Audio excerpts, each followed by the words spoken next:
আছেন যে মালয়েশিয়াতে আসার জন্য।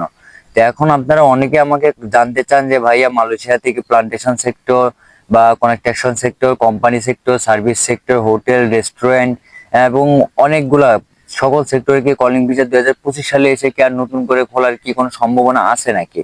তো এখন কথা হচ্ছে, আপনারা সবাই জানেন বর্তমানে কিন্তু মালয়েশিয়াতে কিন্তু বেসিক বেতন কিন্তু 1500 থেকে কিন্তু 1700 রিঙ্গিত করা হয়েছে। আর এই 1700 রিঙ্গিত করার কারণে কিন্তু আসলে মালয়েশিয়াতে বর্তমানে সকল কোম্পানিতে কিন্তু কাজের চাহিদা বা লোক নেওয়ার চাহিদা কিন্তু আসলে খুবই কম। আপনি কোম্পানি বলেন, কনস্ট্রাকশন সাইট বলেন, আর যেই সকল চাকরি বলেন, সকল সেক্টরে কিন্তু কাজ কামের কিন্তু গতি আসলে খুবই কম। এখন কিন্তু বর্তমানে বেতন বৃদ্ধির কারণে কিন্তু কোনো কোনো কোম্পানি কিন্তু ওটি দিচ্ছে বা কোনো কোনো কোম্পানি কিন্তু ওভারটাইম দিচ্ছে না। না দেওয়ার কারণে কিন্তু এখন তারা কিন্তু বেসিক বেসিক 8টা টু 5টা কিন্তু কাজ করাচ্ছে। কাজ করানোর কারণে কিন্তু আসলে মালয়েশিয়াতে বর্তমানে কিন্তু কাজের চাহিদা বা কাজের যে একটা যে চাপ, সেই চাপটা কিন্তু আসলে নাই।